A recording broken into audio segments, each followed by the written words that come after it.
అతను 2009లో తొలిసారి కడప నుంచి లోక్సభ ఎంపీ. వైఎస్ఆర్ ఆకస్మిక మరణం, కాంగ్రెస్ కుట్రల కారణంగా పార్టీ నుంచి బయటకొచ్చి వైఎస్ఆర్ కాంగ్రెస్ పార్టీ పెట్టారు. 2014లో ఇదే కూటమిని ఢీకొట్టి 67 సీట్లు సాధించారు.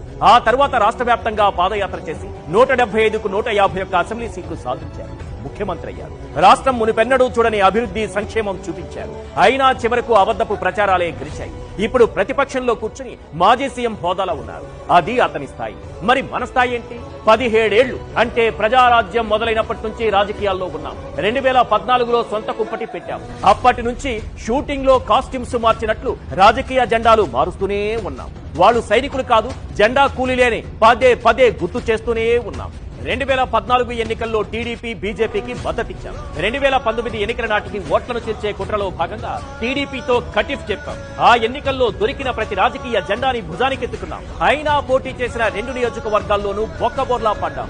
ఆ తర్వాత మళ్లీ అదే టీడీపీ అదే బీజేపీతో పొత్తు కట్టి అడ్డదిడ్డమైన అబద్దాలన్నీ ప్రచారం చేసి చివరకు ఎన్నో పిల్లి మొగ్గలేసిన తరువాత జీవితంలో తొలిసారి ఎమ్మెల్యే అయ్యాం.